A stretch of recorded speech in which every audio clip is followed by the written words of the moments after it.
पुण्याच्या एसटी बंद, एसटी आणि त्याचा होणारा दुरुपयोग किंवा एसटी मधून प्रवास करणाऱ्या महिला प्रवाशांची सुरक्षितता हा प्रश्न ऐरणीवर आलाय।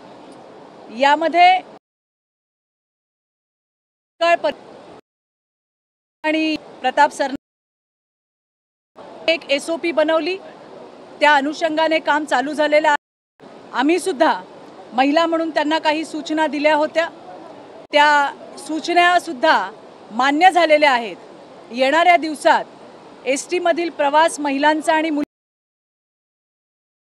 मुलींचा यासाठी सरकार प्रयत्न करतंय। यामधल्या आरोपीला सुद्धा अटक झालेली आहे। नवीन नवीन माहिती समोर येतेय। आणखीन येणाऱ्या दिवसात कोणी आरोपी आहे त्याला कडक शिक्षा व्हावी, कठोरात कठोर शासन व्हावं, यासाठी सरकार प्रयत्न करतंय। कालची जी घटना घडली ही अत्यंत दुर्दैवी घटना आहे। महाराष्ट्राच्या तसं झालं नव्हतं की एका पार्टीच्या कार्यकर्त्यांनी केंद्रीय मंत्र्याच्या मुलीची आणि तिच्या सोबतच्या मैत्रिणींची त्या ठिकाणी संतापजनक असा त्या ठिकाणी घडलाय। केंद्रीय मंत्र्यांचीच मुलगी नाही तर या महाराष्ट्र मुली आणि महिला यांच्या सुरक्षिततेची जबाबदारी सरकारवरती आहे। कालच्या घटनेमध्ये दोघा तिघांना अटक झाली असं मला सकाळी कळलंय। आत्ताचं स्टेटस मला माहीत नाही, परंतु मला विश्वास आहे काही तासांमध्ये जे आरोपी आहेत त्यांना अटकही होईल आणि त्या ठिकाणी त्यांना कठोर शासनही होईल। यातून एक गोष्ट प्रकर्षाने पुढे येताना दिसते की राजकारणाची पातळी किती खाली घसरली आहे। कशा पद्धतीने मुली राजकीय कार्यकर्त्यांकडून त्रास देण्यात चाललाय याचा मी तीव्र शब्दात निषेध व्यक्त करते। येणाऱ्या दिवसात याही घटनेमधले कोण होते, कुठल्या पक्षाचे होते ते या गोष्टीवर येतील। पुन्हा मी रिपीट, किंवा मंत्र्यांच्या मुली आणि त्यांच्या घरातल्या महिला नाही तर राज्यातल्या महिलांच्या सरकारसाठी टॉप प्रायोरिटीवरती आहे आणि त्याच्यासाठी राज्याचे मंत्री फडणवीस हे त्या करतात। हमने देखा कि किस प्रकार बहुत ही शर्मनाक घटना पूना में घटी। उसके एसटी से प्रवास करने वाली जो कम्यूटर्स है, महिला और बच्चियों का बहुत बड़ा सुरक्षा का मुद्दा सामने आया है। इसमें जो आरोपी है वो पकड़ा गया है। महायुति सरकार के लिए महिला और बच्चियों की सुरक्षा टॉप प्रायोरिटी पे है। परिवहन मंत्री प्रताप जी दिन माता और बच्चियों के लिए एक SOP बनाई सुरक्षा की। हमने भी कुछ सुझाव हमारे दिए थे, हो गए हैं, और जो भंगार में पड़ी हुई बसेस थी वो हटाने का काम चालू हुआ है।